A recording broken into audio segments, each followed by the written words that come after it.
What's going on, everybody? It's David Nazario here for the RDG Soul Speak series, where we speak from our souls about people, community, solutions, and the whys. You are tuning in to the second part of my conversation with Juan Zabala. Welcome back, Juan. How are you? I'm good. Nice day today. Yes, very nice. We spoke a little bit in part one about Facebook activism. We learned more about you and the angle that you're coming from based on your life experiences, but we also looked at it in a broad sense, and not only what are you doing, but what can other people do? How can other people use their voices, have some degree of ownership for their community, for themselves, and things like that. And the next thing I wanted to get into was, you told me a little bit about your childhood and things like that, but what specifically, was there any specific instance or thing that happened to you that made you want to do the things that you're doing? Open up soil, get your real estate license. I have a feeling there was some things that you went through that really catapulted you into the position that you're in now. I mean, I think it's like a bunch of things, and when the things are happening, you don't see them affecting you, right? So you get older and then you start looking back and you're like, damn, my circumstances allowed me to avoid those things. And not everybody was able to avoid those things. So I think about my friends who were selling drugs and doing all that stuff. And I'm like, those kids were real smart. Like, they were really smart. And they weren't really guided well. And nobody was really there to guide them. And we didn't really have a culture of, we can be whatever we wanted to be. Like, that wasn't really like the culture at that time. It was like, well, you want to be a lawyer, I guess, a doctor, I guess, but like entrepreneur wasn't really like a thing, or like, I want to be an artist, like a real artist, draw. So like, that was something we frowned upon. Like, that we didn't believe that to be like a career. Yeah, especially not in Reading. Not in Reading. Like, we didn't really believe that growing up. And I think about those circumstances, and I think about like my friend, he got arrested young. Like, a lot of my friends started getting arrested young. And I started seeing how people would label the people that were my friends as criminals. And I'm like, but how is he a criminal? That's my friend. Like, he's no more criminal than I'm a criminal. We live in the same circumstances. So I always feel like I saw, what I always tell people, I was on the streets, not in the streets, right? Like, I was watching it. I was there. Sense. I was seeing everything happen. I was seeing the transaction. I was seeing people get arrested. I was seeing the drive-bys, right? I still remember to this day, there was a drive-by shooting going on, and my dad grabbed the lady and her son, threw them in the store, and locked the door. And it was just like, oh, damn, this is really happening here. But then we normalized that. We just went right back to it. After it happened, That's it. We just went back to the street. I think that's what happens a lot, and especially, and it's unfortunate. The most unfortunate thing is that when young people get killed. Yeah. You know?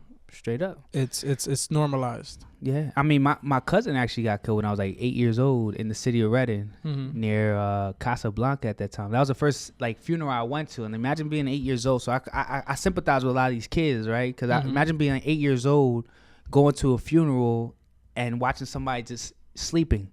And you don't know that they're dead, right? Like, so you're like, why is everybody crying? He's asleep. Let him sleep, right? Like, so like, imagine like all these kids that have to deal with that, and that's real trauma that you got to deal with your whole life. That's what I was thinking. That's right? Traumatic. Yes. It's traumatic, but I like imagine like I feel like I had enough people in my life that were able to say, don't go down the path of vengeance, or don't go down this path of violence. Even though you see violence, you can be better than the circumstances, because it's real. You have to be in a privileged position to rationalize doing good in a bad place.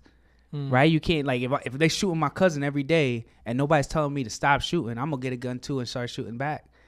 Right? It makes sense to go get a gun and go do what people are doing to you, because you see the harm being done to you right away, and you can't see past that position. So when I think of like all those things, and I'm just like, what can we do to change these circumstances for these people? How do we employ our people? How do we give people better opportunities so that they don't have to deal with the elements that create crime, that create poverty, that create all these conditions where we like, it's self-hatred? Because that's how I look at it. It's like, we hate ourselves, and we need to start valuing, like, you're doing this show right now, and yeah, I'm going to do this show with you because I want you to do well, and I'm hoping you want me to do well, right? Like, I value you. So that's why I'm here, right? So like, as a people, like, I feel like we have to value each other and see each other's growth, because for so much time, since we live in this like poverty world, we believe that like that we can't, nobody else can grow at, like, you can't grow, like your growth like limits mine, and that's like not true, right? Crabs in a bucket mentality. Crabs in a bucket. So what's the solution for that, do you think? Like I think you have to see people have to start feeling like they have something special within them. Like I feel and specifically people in Reading. That's what we're saying. People in Reading, we as a people, like I feel like people of color, like as a people, like a lot of us see a basketball player and that's all we ever want to be. Like I want you to be a well-published author. So there's a kid who thought he wanted to be a basketball player will say, I could be an author because he saw you do it. Because he's exposed to something else. Exposed to it because, and then when we as adults are able to believe that we can be whatever we want, we ultimately allow the kids to believe that too. Mm-hmm. Because they normalize the good things. Like, oh, I could be a ballet dancer. I never seen one, but I could believe that I could be that because everybody around me says I could be that, and they tell me that I'm good at it. So yeah, I could be that. But a lot of times when you live in this poverty mindset, it's like, nobody's ever done that before. You can't do it, right? Like I try to live my life because I've seen the impacts of negativity. I try to live my life righteous and try to be positive to like as to my people. Like to my people, when I say my people, I'm like people who live in Reading, people of color, people who like come from the bottom, because I'm all about like the people at the bottom. If we could raise them up even a little bit, everything gets better. Yes, because there's a lot of people at the bottom that are not people of color in Reading. Yeah, straight up. And that's why I would say like the city of Reading. When I'm talking about, I would say like the city of Reading, because oftentimes I feel like my message gets misconstrued, and as I'm saying I hate you when I'm saying I love us, and that's not what I'm saying. I'm saying I love all of us. But sometimes there's some of us that are in tougher situations historically. Yes, without a doubt. Being here and being wherever, that they need to love themselves, because I like in my head is like, if this guy hates himself and he lives next door to you, if you're white or whatever, and he hates himself, that doesn't make your neighborhood better. If you hate yourself, it doesn't make his neighborhood better. So y'all got to love each other regardless, because y'all coexisting with one another. Yes. And I think that's one of the solutions, right? Straight up. We have to love ourselves and love our community. I read that in a book somewhere. I heard it's a good one. All right, let's talk about Millionaires Row. I've heard you mention it. Explain to me exactly what is it, and the people, what is it, and how can people get involved? Straight. Okay, so like Millionaires Row was like, so we bought the property at Soil at 211 North 6th Street. Now, when you say we, who are we talking about? Well, I mean, I bought it, but when I say we, I say it's for everybody. So we bought it, right? So that's another solution. Yeah. That so not that when you buy a property, you have to share it with anybody, but just shifting our mindset, when we're looking for solutions in the city of Reading, that it's not about me, it's about we. Straight up, like that. So when we got it, I just started walking that neighborhood. I walked at it at nighttime. I walked at it during the daytime. And I started seeing that's one of the few walkable neighborhoods in the city of Reading. You have bodegas, you have employment opportunities, you have banks, you have restaurants, theater, a clinic right there. So it's like, this is a very walkable neighborhood. Mm-hmm. And then I look back at the history of that neighborhood, and like in the 1940s, 1950s, 60s, that's where all the doctors and the lawyers and all the wealthy people that worked in the city of Reading worked. Mm-hmm. So I called it Millionaires Row. Like, it's like, this is where the millionaires are. And it's like, and when people think that's crazy, that's because like you're still living in that poverty mindset. Because you're saying to me, why would you call it Millionaires Row? There's nothing but people using drugs on that block. Yeah. And like, you're saying, why would you not call it? Why wouldn't you call it that Millionaires Row? Yeah, because across the street from my building, there was a gentleman, I believe his name was Darlington Hoops, in 1952 and 1956. He ran for president of the United States. Okay. Right across, a guy who lived on the block that I'm on ran for president of the United States of America. Do you hear that, people? That's a piece of information that holla at just me, man. blessed us with right here. Now, what I'm also hearing in terms of solutions is that education. We have to know, because you knowing that information about your block has given you more initiative to want to do something on that block. I mean, that's inspiring to know, one, that there were so many wealthy people in that area, and that someone ran for president on that block, and how can we bring that same energy back? Straight up. So education. And I think also with the Millionaires Row is just like a core street And what we want to create is a financial district in the city. Because, I mean, we do everything for, like, historic districts. Mm-hmm. But over there, you have employment opportunities. You have a lot of, like, white-collar, not uppity jobs, but, like, jobs that are, like, professional service jobs in that area. So we want to create a financial district so we can decide what businesses we're bringing in, have a place where all businesses can just show up. You could be a business, you could be in this area, and we grow community because people can live there, work there, play there. That's what cities are about. So we want to create that neighborhood. Yes, and I love the fact that you said grow community instead of build community, because I think you have to grow it straight up and not build it so much. Put it in the soil and grow it. Hey, holla. Now, how can people get involved? I mean, people could just show, like, I think the involvement comes from, like, just participating in things that are happening in the community, whether it's when you have your brunch, people going out to support that. We have a book club going on, discussion nights that we have at Soil.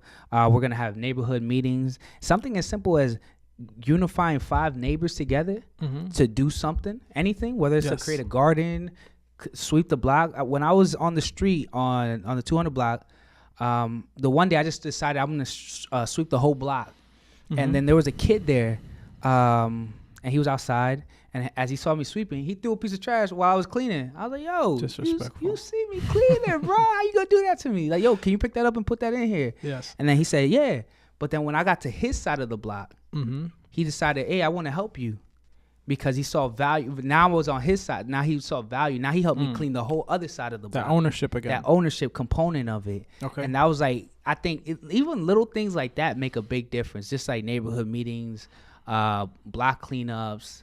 And I think the ownership component is still the most essential part of it, because ownership to me doesn't mean that you own the whole building. Like, ownership to me is that you feel like you're a valuable component to that community. Yeah, you can feel ownership just within your heart. Straight up. And not like I feel ownership of, Reading High. I don't own any Right. stocks in Reading High, but as a Reading, as a graduate, I have ownership in that. Straight up. So I think that's great in terms of solutions. Anything else about Millionaires Row you want to mention? Yeah, I mean, if people want to come in and invest in it, and they want to make a strategic plan, they could always hit me up.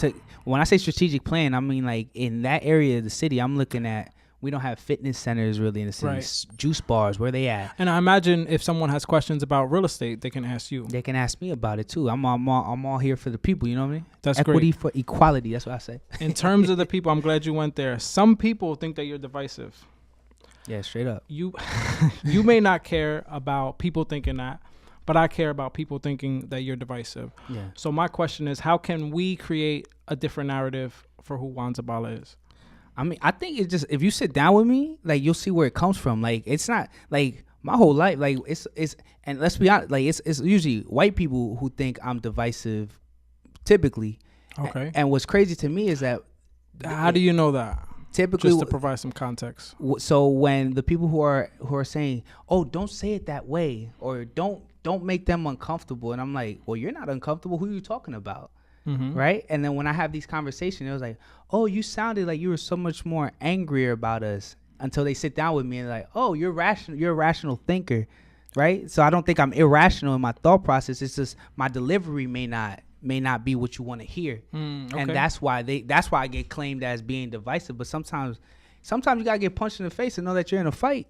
Right? Like you gotta give to me. I'm not sure what you mean by that. To me, when people speak down about Reading, it's like you killed that kid. Because now that kid doesn't value himself. That kid doesn't value his community. That kid doesn't value what he's doing. You killed that kid. So I gotta speak up for it, or else that kid's not gonna see what he has is valuable. So I gotta defend that. And it seems like a lot, like I said, a lot of people can't, because they're in this little like political circle, or they're like trying to get something from somebody else. I just give it to you like that because it's like, these kids are dying. Like, this is like, it's important. It's important. Serious. Like, yeah, it's important. Like, stop belittling what we value, because that's a disservice to these people that are coming from nothing, trying to create it. My parents came from nothing, and in this city they were able to send their kids to college. Right. In this city they saw value. So like, don't do that. Don't take away from people that are trying to build or grow.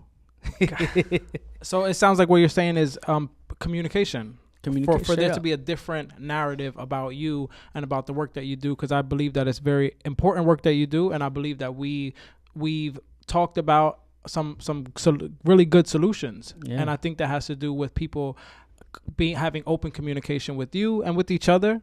So that way we can figure out who you are, you know what I mean? And why you feel the way you feel and why you deliver your message in the ways that you do. Because I think people will understand a lot differently once they figure that out. Yeah. Because not everyone has the experience of losing a cousin at 8 years old, you know? Straight up, yeah. So I think that plays a lot into it. And without someone knowing that, I think once somebody does know that, that'll shift their perspective a little bit about why you feel the way you feel and just how real things have been, if we're putting it bluntly, in Reading for you and for people like you. Straight up. So communication, ownership, education, community, love. Those are the things I'm taking away. What about you? Always love thy community. Yes. Love thy author. Well, thank you. Yeah. Any last thing you want to say? So at the end of every interview, I like to ask somebody to say something from their soul, because this is RDG Soul Speak. Anything you want to say from the soul? What do you got? I mean, I just want to say I love my community. I love my city. And I think the people that live in it are beautiful people. I think they contribute to the world.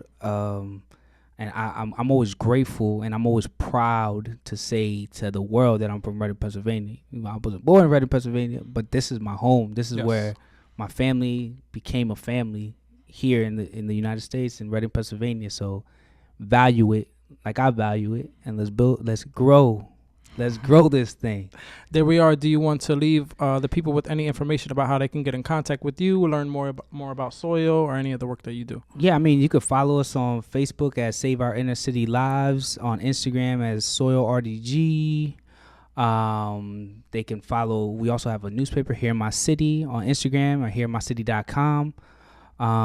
They can hit me up. Y'all want to buy a real estate or do something, holla at your boy, 610-507-1019. Oh, wow. He's giving the personal number, or is that the business? I mean, it's business, personal. I mean, just don't call me after 9. You heard it here first. Do not call Juan after 9. Don't call me after 9. My name is David Nazario. Thank you for tuning in to RGG Soul Speak. Thanks. Thanks a lot. Thanks.